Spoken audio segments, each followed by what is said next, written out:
You're listening to the Cyberwire Network, powered by N2K. This episode is brought to you by Shopify. Forget the frustration of picking commerce platforms when you switch your business to Shopify, the global commerce platform that supercharges your selling wherever you sell. With Shopify, you'll harness the same intuitive features, trusted apps, and powerful analytics used by the world's leading brands. Sign up today for your $1 per month trial period at shopify.com/tech, all lowercase. That's shopify.com/tech. This episode is brought to you by Indeed. When your computer breaks, you don't wait for it to magically start working again. You fix the problem. So why wait to hire the people your company desperately needs? Use Indeed's sponsored jobs to hire top talent fast. And even better, you only pay for results. There's no need to wait. Speed up your hiring with a $75 sponsored job credit at Indeed.com/podcast. Terms and conditions apply.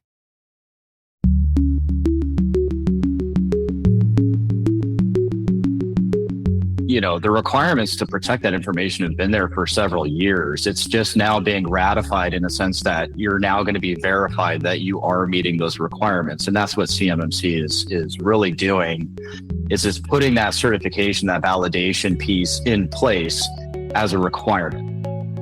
Hello and welcome to Caveat, N2K Cyberwire's privacy, surveillance, law, and policy podcast.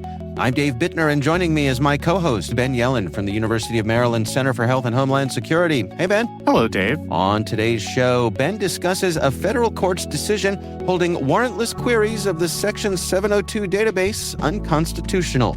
I look at a murder case in Cleveland that's been derailed by the prosecution's use of AI. And later in the show, my conversation with Max Scheer, Optiv's CISO. We're discussing the newly released CMMC 2.0, that's the Cybersecurity Maturity Model Certification, how you can ensure compliance. While this show covers legal topics and Ben is a lawyer, the views expressed do not constitute legal advice. For official legal advice on any of the topics we cover, please contact your attorney.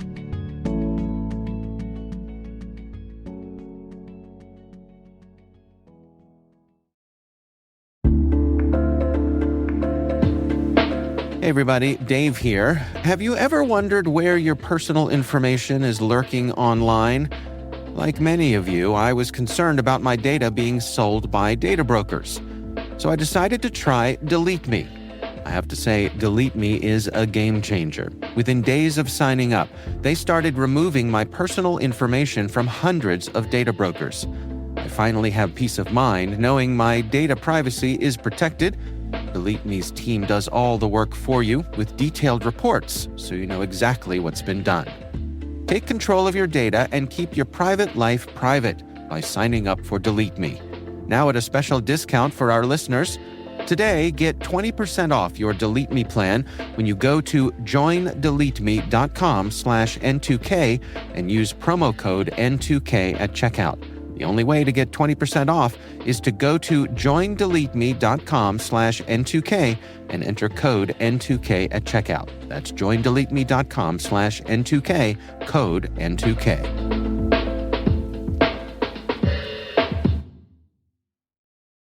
All right, Ben, exciting news in the world of privacy and Section 702 searches, right? Sure, It's been a big week. We have a very interesting federal decision from a federal district court judge in New York State. Do we need to go through the whole background of 702, or should we assume that our listeners are Section 702 literate? Just give us the Cliff's Notes real quick. All right. It is the government surveillance program that allows the government to surveil non-U.S. persons reasonably believed to be outside of the United States through the use of either the companies that control the internet backbone or our internet service providers.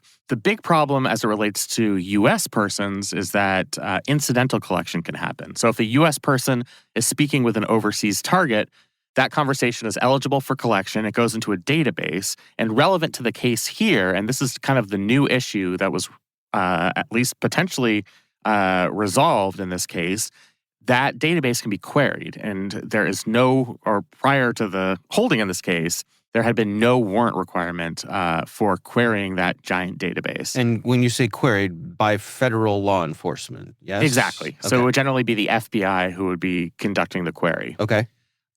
So the case actually relates to an individual called Hasbaj Rami. He was arrested in 2011.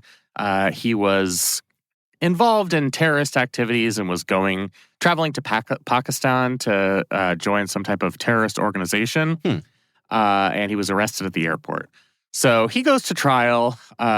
This is literally a proceeding that has taken 14 years because he had been arrested in 2011. He goes to trial. The government informs him that some of the evidence used against him came from Section 702 surveillance. He seeks to suppress it. The district court originally held, at least as it related to the original collection of that data, that it was a constitutional search. That decision went up to the circuit court, the Second Circuit Court of Appeals, which held that this was a constitutional search.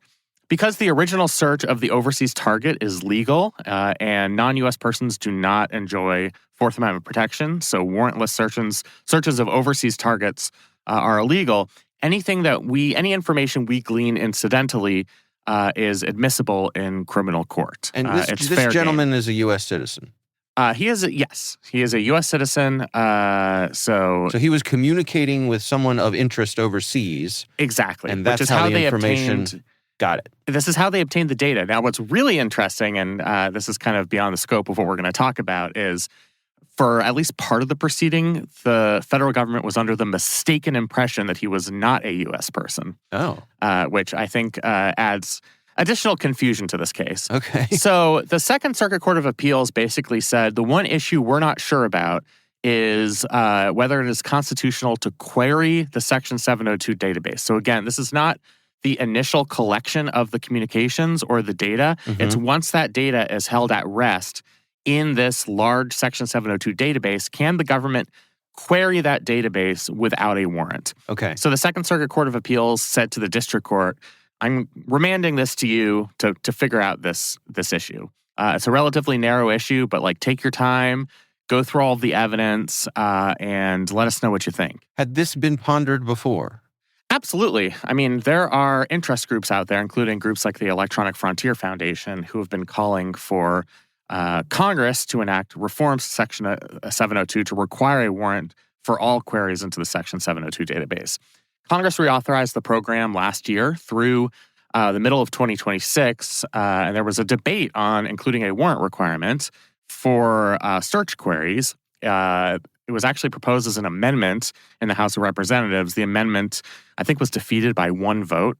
So this is certainly a live issue for debate. Okay. So this district court judge, an Obama appointee, held that warrantless search queries are unconstitutional. And there are a bunch of different layers to this case. There are exceptions to the warrant requirement. So any search done not pursuant to a warrant is per se unreasonable unless it falls into one of those exceptions. There is a recognized exception. It's never been recognized at the Supreme Court, but it's been recognized by lower courts that one of the exceptions to the warrant requirement is for foreign intelligence or for foreign intelligence information. So the government is arguing here that this warrantless search of the database, any query of the database, is done for that foreign intelligence purpose. Therefore, a warrant is not required. And what the judge here says is you can't just pull out the foreign intelligence card and get free access to U.S. persons' communications. You have to actually show proof that the search is necessary to protect our national security, and there's nothing on the record in the case. Now, most of the record is redacted, so I can't really judge that for myself. Right. But there's nothing on the record in this case indicating that this was necessary for national security purposes. The foreign intelligence exception is intended for circumstances that go beyond mere law enforcement actions. And here, it's unclear that Hasbaj Rami, the defendant, was connected in any way to people overseas who were seeking to do us harm. He had communications with them, but at least the record that was presented in this case doesn't indicate that this was a broader threat. So really what they were doing in searching the database was trying to get evidence to convict him. And to do that, you need a warrant. That's basically the rationale here. Okay. Foreign intelligence applies when you're really trying to piece together, let's try and stop the next 9/11. Who's talking to whom? I don't want to be burdened by these cumbersome warrant requirements. And that certainly makes sense. Then the judge said, even if this foreign intelligence exception did apply here, just because the exception applies doesn't mean all Fourth Amendment considerations go out the window. The government still has to prove that the search is reasonable. And to do that, when you're using one of these warrant exceptions, you weigh the invasion of privacy on the individual against the government's interests. And here, this is a massive invasion of people's privacies to have the government having access to this giant database, being able to search it at any time, being able to find all of these discrete communications. And while the national security interests are robust, again, there's not enough on the record saying that these were exigent circumstances where we needed this information on Hasbaj Rami to stop a terrorist attack imminently.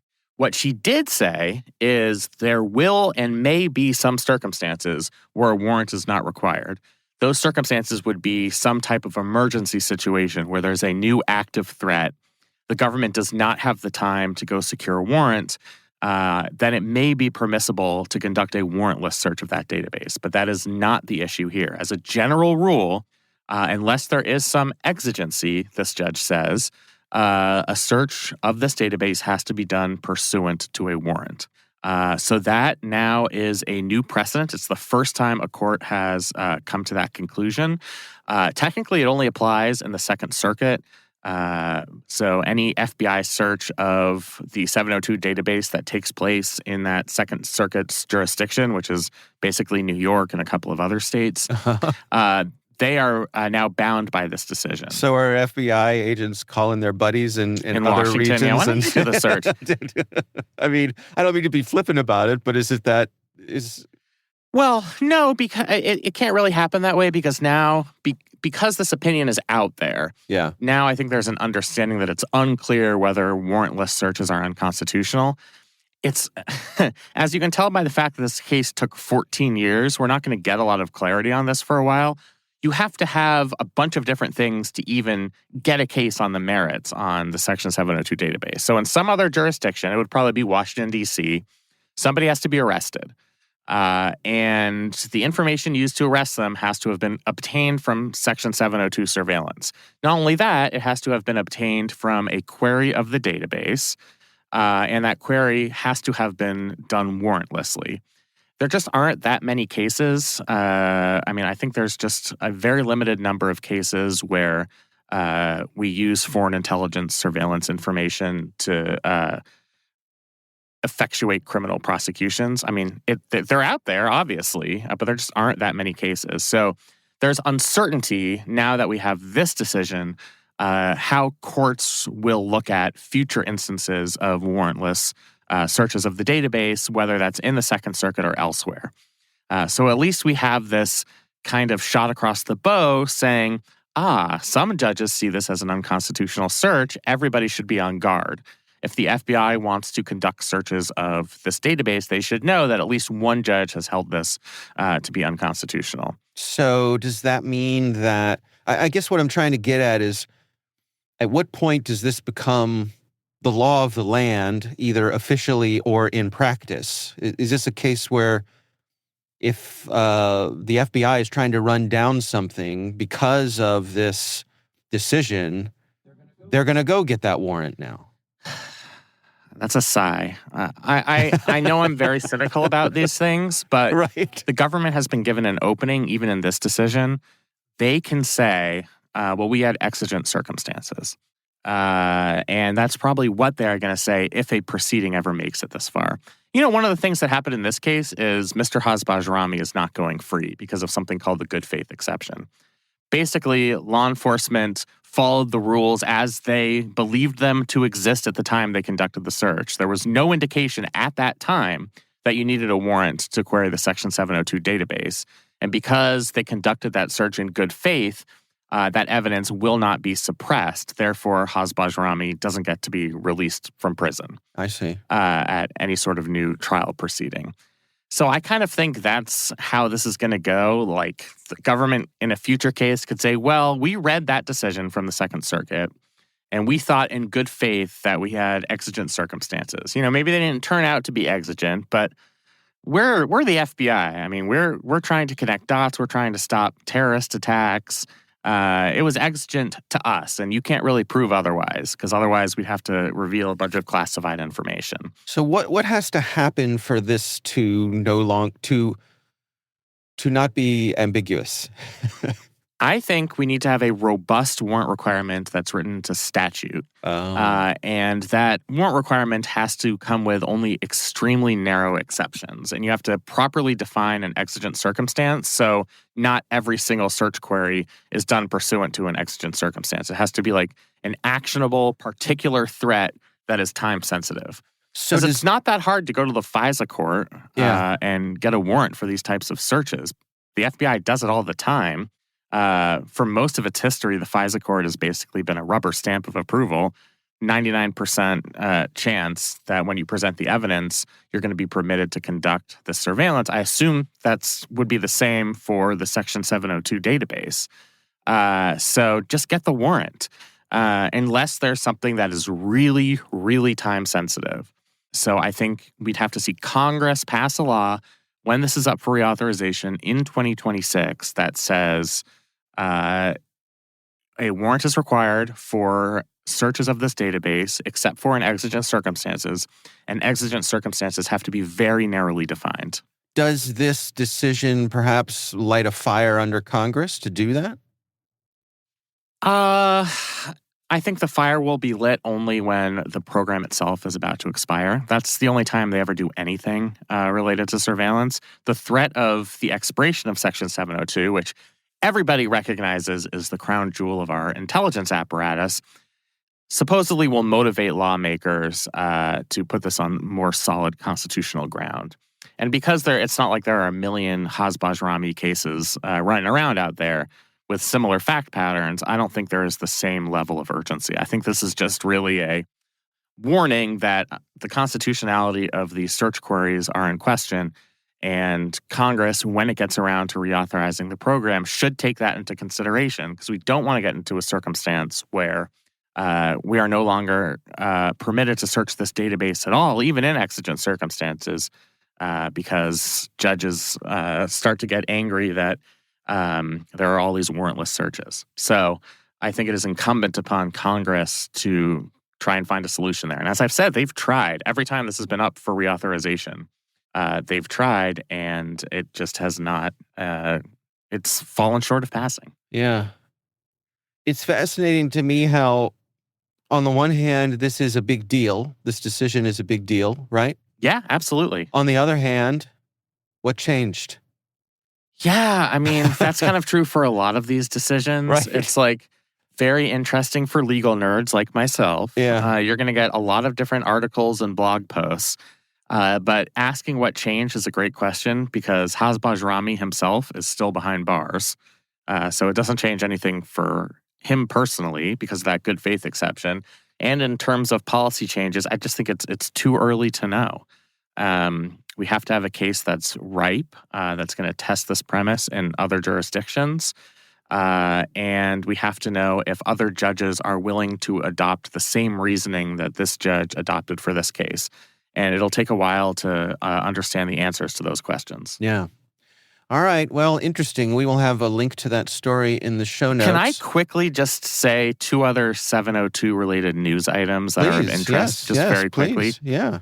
The first is that President Trump's nominee for the office of the Director of National Intelligence is Tulsi Gabbard, who has been an opponent of Section 702 surveillance back when she was a liberal Democrat in the House of Representatives. Uh-huh. And she has been asked at private meetings prior to her confirmation hearings, do you support Section 702? We need a Director of National Intelligence who's willing to use this crown jewel of national intelligence.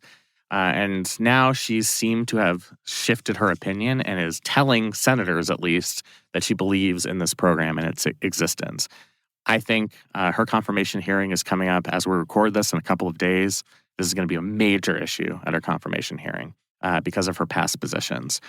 Then the other thing is there's this entity called the Privacy and Civil Liberties Oversight Board. A lot of the information we have about Section 702 comes from this board. It's an independent board with members of both parties appointed by leaders of both parties in Congress and the president. They've issued comprehensive reports on all of these surveillance programs. When President Trump got into office, he requested that the Democratic members of the Privacy and Civil Liberties Oversight Board resign. And that is within his right to do.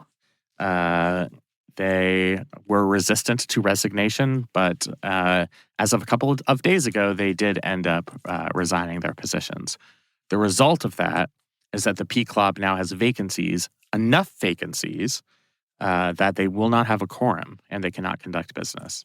So we won't have this oversight board, at least temporarily, while we're having a really interesting public discussion about these programs. And I think we would really benefit having one of these boards up and running and with a quorum. But that was the choice President Trump chose to take here. All right. Well, as I said, we will have a link to that story in the show notes. My story this week comes out of Cleveland, and this is about a gentleman named Blake Story. The story is about a man named Story. And tragically, Blake was robbed and fatally shot while he was walking home one day. Cleveland police did their investigation and were not coming up with, satisfactory leads. The Cleveland police, with some other local law enforcement organizations, they have a fusion center, sort of a combined place where they can do specialized work like this. And they turned to Clearview AI, which we've spoken about many times here. Yep, our data scraping friends. So Clearview AI's facial recognition tool helped them identify a suspect, a gentleman named Kion Tolbert. And this person was in the area at the time. They had, and actually I should say the robbery and shooting was captured on surveillance video. That video was not good enough to ID the suspect, but other surveillance footage nearby, specifically from a convenience store where Mr. Tolbert had made a purchase, they had a clear view of his face. No pun intended, Clearview AI. They had a clear view all these puns. We have Story, we have Clearview. So they had a good image of his face, which they ran through the Clearview AI software. That brought up the hit on Kion Tolbert, who lived in the area. They had other surveillance footage of him in his driveway right around the time of the robbery and shooting. So all of this evidence pointing towards him certainly being a suspect. This led to the police searching his apartment, where they discovered a handgun that they believe was used in the crime. There's a catch. Fruit of the old poisonous tree. Clearview AI's disclaimer says that its results are not admissible in court. And the warrant affidavit, when the police went to get the warrant to search the apartment, did not disclose this. And it also did not disclose that Clearview AI had returned photos of multiple individuals, not just Tolbert. When the police went in front of the judge, they said, "We have evidence that leads us to believe that this is our suspect." The judge ruled that this evidence was inadmissible. They said that the warrant was misleading and was relying on unproven technology. And the prosecutors admitted that without the gun that they found because of this warrant, the case would probably fall apart. So this has really shown a light on, first of all, the Cleveland law enforcement's lack of oversight and training for using AI. I mean, I think that's the main story here, is you have to develop policies. If you are going to use this as evidence, and this is going to be the piece of evidence that eventually leads you to your criminal suspect, you have to have policies. Internal policies, you have to have them checked by the county or city attorneys to make sure that any use of this evidence can be held up in court, because otherwise you're going to get a tragic situation like this where the evidence is here and it's available, but you're just not allowed to use it. Right. What would have happened had the police done a little more legwork here? Had they taken the AI results, which gave them the lead on Tolbert, and they had pounded the pavement, asked around, interviewed Tolbert, right? Just, where were you on this day? If they had done more work and gone in front of the judge then to get the warrant and said, hey, here's the evidence we have. One of them is AI, but we also have X, Y, and Z. Does that make their case? It generally does not, because of the fruit of the poisonous tree doctrine. If you were only able to become aware of a suspect due to some initial illegal search, and anything that comes downstream from that is going to be unconstitutional and therefore suppressed at trial. There is an exception, though, for inevitable discovery, meaning if there was evidence that would have inevitably been discovered, that was extremely obvious, that would have been discovered absent the use of Clearview AI, then perhaps you can still go to trial using that evidence. So it's unclear in this case whether this was a case of inevitable discovery. The facts as they're described here would lead me to think it's an unlikely inevitable discovery case, because they actually had to do a good deal of investigatory work and go into his apartment and find his handgun and all that stuff. So it's not like there was a smoking gun at the scene and it would have been discovered no matter what. I think they really did proceed with this investigation downstream from their initial illegal search through Clearview AI, and it came back to bite them. So the use of Clearview AI to establish this person as a suspect, that's the initial problem. That is an illegal search. It is, yes. Because it says so in Clearview AI's policy, or in Clearview AI's terms of service, that this is inadmissible in court, and because the jurisdiction didn't have any governing policies around the use of this type of evidence. So it's illegal, and then everything downstream from that initial legal evidence also must be suppressed at trial. Prosecutors hate the fruit of the poisonous tree doctrine, because it's like, we know the guy did it. It's just that our original search, it is a real pain, but there's a reason for it, and it's to disincentivize the use of illegal search tools on the part of law enforcement. That's why we have the exclusionary rule, and that's why you're punished if even if just your initial search, not subsequent searches, but your initial search was illegal. Right. And that's kind of the impetus behind this doctrine. So, for example, hypothetically, if the police force had used Clearview AI, again, did a bunch of other work, they went in front of the judge and neglected to mention that it was Clearview AI that had led their initial suspicions, they'd get busted for that. You'd be busted for that. Because in a criminal case, you have to disclose all of that to the criminal defendant's attorney. So, you would have been busted and potentially disbarred. So, if you care enough about that and you're willing to get disbarred and, you take your chances, I am not advocating for this. Right. I don't want to be disciplined by my own bar. Then, maybe you make that decision. But otherwise, no, you can't do that. Where do you think this is heading? I mean, I hope this motivates jurisdictions who are interested in using Clearview AI as a means to do facial recognition and lead to criminal prosecutions to work with Clearview AI to come up with some sort of policy framework that would allow them in whatever circumstances to use Clearview AI as evidence in a criminal trial. Develop those policies, work it out with the company itself, whether it's a local jurisdiction or whether it's state governments, allowing the use of facial recognition software gleaned from the type of data scraping that Clearview AI does. Come up with some policy so that this can be an investigatory tool. Because until you do that, you're going to run into constitutional problems if you use evidence from Clearview AI. Yeah. All right. Well, I thought this was a really interesting one. We'll have a link to that in the show notes. And of course, we would love to hear from you. If there's something you'd like us to discuss on the show, you can email us. It's caveat@n2k.com.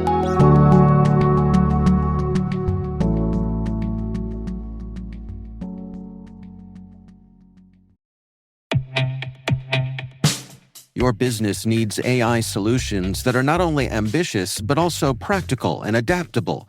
That's where Domo's AI and data products platform comes in. With Domo, you can channel AI and data into innovative uses that deliver measurable impact. Secure AI agents connect, prepare, and automate your data workflows, helping you gain insights, receive alerts, and act with ease through guided apps tailored to your role. Data is hard. Domo is easy. Learn more at ai.domo.com. That's ai.domo.com.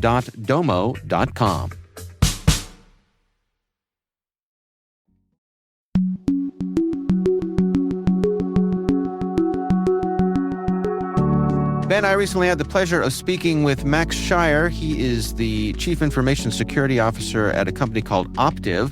And our discussion focuses on the newly released CMMC 2.0 and about how you can ensure your compliance with that policy.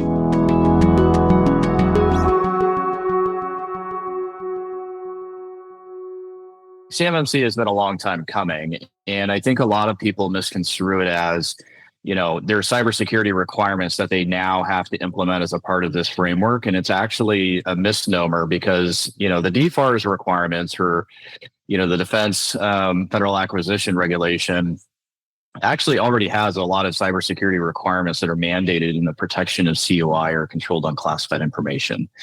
And so, the requirements to protect that information have been there for several years. It's just now being ratified in the sense that you're now going to be verified that you are meeting those requirements. And that's what CMMC is really doing, is it's putting that certification, that validation piece in place as a requirement. So, third-party assessments, are really going to be, for the most part, replacing self-attestations, which is what we've been doing up to this point. To show that we're actually protecting CUI as we're supposed to per contract. So I think the problem here is that there's, we've been given a pass as an industry, as a defense industry.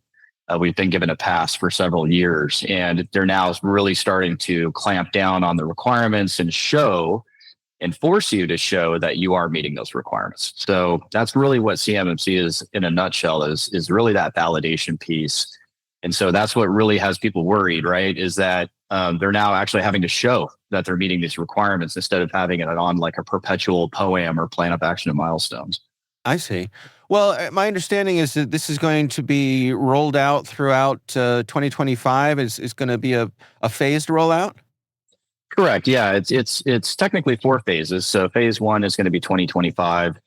And that's really going to be self-attestations for level 1, level 2. Level 3 is going to be deferred for another year. And so as, the years go by, you're going to have these requirements increasingly put into contracts. And if you don't have the certification or the requisite level and requisite certification, so level 2, level 3, then you're not going to even be able to bid on contracts. And that's going to be putting a lot of people in a lot of hurt just because of the fact that, and for a lot of these small and medium-sized businesses, these DoD contracts or defense contracts or government contracts are a large portion of their business. And so it really behooves them to get on board with this early because those requirements are coming quickly.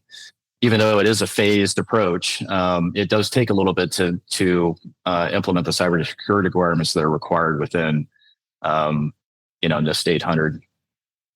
171 and 172. So, it's one of those things where we've had several years to implement it. The DoD is and the government is no longer giving us that pass, right? The implementation is here, and even though it is a phased approach, it's going to take a little bit to get those requirements implemented. And I say a little bit being probably 6 to 12 months at a minimum. How have most companies or organizations been handling the fact that they knew this was coming along? I mean, based on the way you're talking about this, it sounds to me like perhaps many people have been kicking the can down the road. Is that fair? That's absolutely what has been happening. And I think, and to be fair, and I will say this, there's been a lot of churn when it comes to the implementation of CMMC and these requirements. And so I think a lot of people were taking a wait and see approach. But now that the final rule has been published and the comments from the government have been pretty straightforward. It is here and it's coming, and there's no more deferments. And so there's no more kicking the can down the road. And I really think that even with the new administration, I don't think that this is going to be paused just because of the comments that have been in the final rule, which is, look, you've had several years to implement these requirements. The validation piece is now here. You will be required to be certified, and phase one is upon us, right? And the expectation is that quarter two, it is going to be ratified, implemented, and it's going to start showing in contracts. You mentioned that there's different levels that folks can be compliant with. Can you describe to us what that means? So level one is just federal contract information. So that's government contract information that is not at the CUI level. Level two is for controlled unclassified information, or what used to be FOUO. So that is government controlled information that is critical to be protected. And that can fall under several different information categories. And that's, listed online. You can go and see what types of information that is. But CUI, you will have level two compliance as a requirement, and that will normally include a third-party validation that you are compliant with those requirements. And then level three is reserved for the most critical programs to national security, and those will be mandated by contract and will be very clearly defined. But as it stands right now, that seems to be, from what I understand, to be fairly rare at this point. I would expect that the majority of the contracts out there will mandate a level two compliance with a third-party attestation by a C3PAO. And the self-attestation for level two will be pretty rare, I would expect, based on the requirements that I've seen so far. So it sounds like if you were someone who would need to have that level three compliance, you probably know it. Yeah, it's going to be coming, right? And especially with the requirements and the cost that's associated with it, I would expect those types of requirements are going to be fairly well known and fairly early within the contract process that it's going to be listed as a requirement. So you're going to know that it's coming. Like I said, the majority, I think, of the people that are processing CUI, it's going to be a level two with a third-party attestation by C3PAO. But I think it's important to note that if you have a contractual requirement where you have level two requirement with a C3PAO attestation, that's going to be flowed down to your subcontractors too that are going to be processing CUI. So it's going to flow all the way down the supply chain for anybody that's processing CUI as a part of that contract. And that's pretty substantial when you look at all of the third, fourth, tier suppliers for a lot of contracts. Especially for the bigger primes, they may have hundreds or even thousands of suppliers, and a lot of the design diagrams, et cetera, that they get are going to have CUI, or it is going to be CUI. And so, this is going to be a very substantial, heavy lift for industry to meet these requirements. And I think the government does have somewhat of an expectation that the primes will be ensuring that the suppliers are meeting those requirements, and that has flowed down to them as a part of the contractual process. Yeah, I mean, that's interesting. I wonder, nobody likes to have additional regulatory burden on them. As this has made its way through and has gotten commented on, and the final rules are in place here, what's been the response from industry? Do they feel as though these are reasonable burdens? Yeah, and I think that's an interesting question, and to me, I think it depends on who you're talking to. Yeah, and I will say this, right? The larger companies, the Lockheeds, the Northrop Grumman's, the Boeing's, I don't think that this is an unrealistic expectation that they've come back and said, no, we can't meet these requirements, right? they are already meeting those requirements. They knew this was coming. When DFARS enforced these requirements in contracts, they had to go do it, and they went and did it. I think the issue that we're having is that the small and medium-sized businesses, the second and third tier suppliers that normally have not been exposed to this level of requirements, those are the ones that are pushing back quite heavily, and partly because they're not ready to meet this level of requirements. Cybersecurity is a cost center for them in a lot of ways, and being in government and providing oversight for defense contractors in a previous life, I will tell you, the majority of them are not ready for this. I would expect that this is a pretty significant lift for them. It's a significant cost and investment. And I think they are going to suffer because of it. And that's why you've seen some significant pushback, I think, from the smaller businesses. But at the same time, this is a necessity. I don't think that the government can continue to push this off. It's something that is long overdue for industry to protect this information. As I've stated with others in other interviews, et cetera, it's 90% plus of projects, classified projects, are actually done on unclassified networks. And the majority of the critical data is actually in the unclassified space. And so when you see foreign adversaries like China or Russia having a airplane that looks similar to ours, that's, it's because they've stolen that information from defense contractors that don't have adequate cybersecurity requirements in place. And so that's happened several times, over the past couple of decades, where you've seen similar products come out by adversaries. And that's just because we don't have adequate cybersecurity requirements in place. And so this is a necessity. We have to put this in place for national security requirements and reasons, and to protect the country. And so, there's going to be some complaints, and it's going to be hard. But at the same time, we have to put the foot down at some point to restrict the flow of information that's going to our adversaries. Is there general agreement and acceptance that the things that have been put in place here are going to move the needle and make things more secure?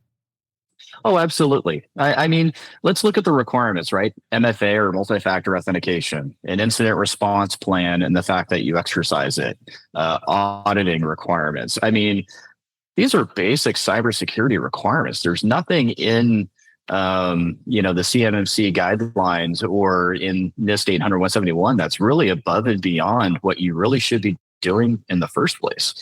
And so, if you look at what a good cybersecurity program entails, it's these requirements in the NIST guidelines. It's not like you're going above and beyond, right? These really are the basic requirements to implement a good cybersecurity program.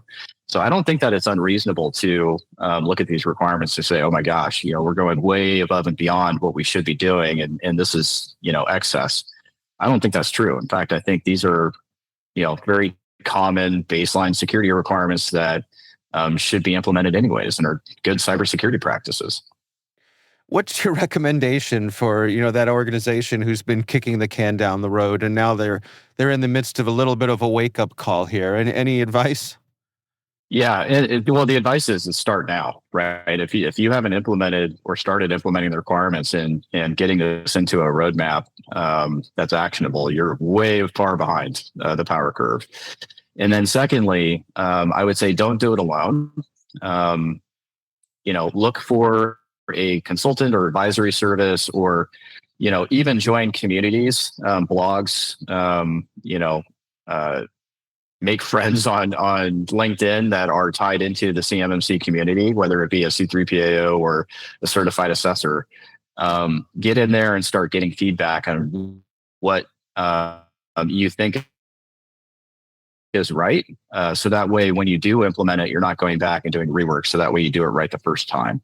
And then lastly, I would say just make sure that you scope out the requirements and what would be assessed in your C3PAO assessment and certification process. Just make sure you get that scoping correct, because if you don't include all of the assets that are going to be included in that assessment, you're going to be pretty bad off as a part of that certification process. So just make sure that you scope it right, get third-party views, right?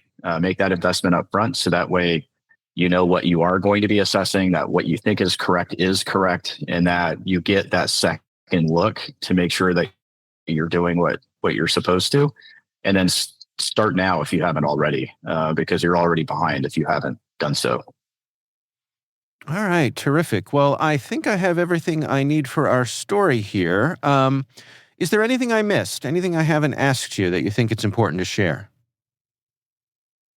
No, and in fact, I think you have the highlights, the different levels, the phased implementation. That is really just a few months from starting, and really just the highlights. Just start now. Just make sure you get a third party look at things and that you scope it correctly. I think those are really the big highlights of CMMC, and really what does it entail, right? And the specifics, I think, if I could just add something, just make sure. And I will say this, my second point about getting a third party look at things is extremely important for people to make sure that they're doing things properly.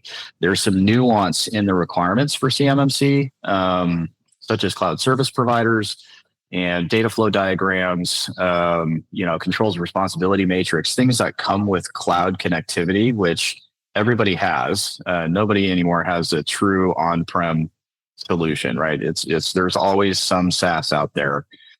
Just make sure that they check the box for those requirements and that they do have the controls responsibility matrix. That's probably the most difficult thing that I've seen so far, is that cloud vendors are not ready for this, and they're not ready to provide the type of information that CMMC requires. So that's why I say just make sure you get that third party look, because when you have a bunch of SaaS apps, a bunch of SaaS services, there's some additional requirements that come with that, and some additional complexity that I don't think the cloud service providers are ready to provide that type of information. And I don't think that the end users or the consumers of those services, the ones that are actually going to be assessed, really truly understand what those requirements entail when it comes to the controls responsibility matrix, the data flow diagrams, and the other types of requirements that are associated with those services.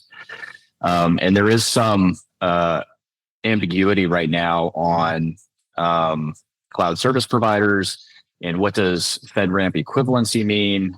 There is a DoD CIO memo that came out about FedRAMP equivalency, and right now the market is not ready necessarily in the CSP space to provide a lot of services, and that levied a ton of additional requirements on the services that are being provided. So FedRAMP equivalency is something that I think we really need to provide some guidelines around that, on what is expected of CSPs.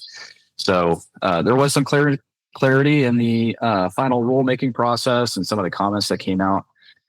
So companies like Optiv, where you have a managed security provider, they did provide some clarity around that on, what requires FedRAMP or FedRAMP equivalency and what doesn't.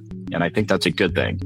But, if you do have a service that is processing CUI, you just need to make sure that you have your ducks in a row and make sure that you're meeting all of the additional requirements that come with having a service that's processing CUI.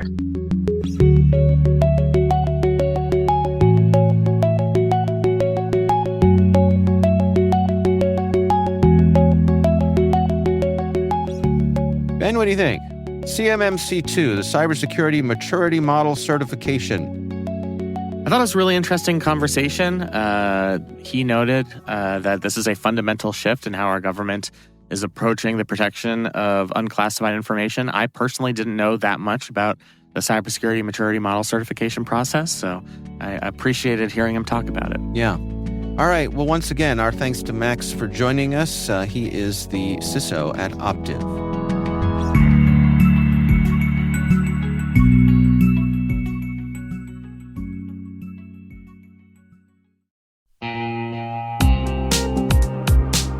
Cyber threats are evolving every second, and staying ahead is more than just a challenge, it's a necessity. That's why we're thrilled to partner with ThreatLocker, the cybersecurity solution trusted by businesses worldwide. ThreatLocker is a full suite of solutions designed to give you total control, stopping unauthorized applications, securing sensitive data, and ensuring your organization runs smoothly and securely. Visit threatlocker.com today to see how a default deny approach can keep your company safe and compliant.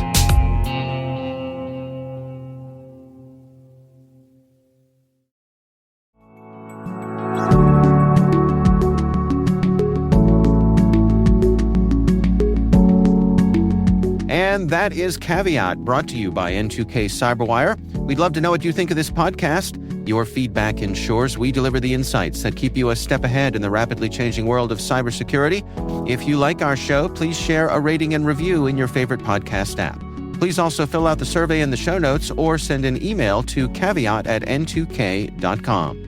This episode is produced by Liz Stokes. Our executive producer is Jennifer Eiben. The show is mixed by Trey Hester. Our executive editor is Brandon Karp. Peter Kilpe is our publisher. I'm Dave Bittner. And I'm Ben Yellen. Thanks for listening.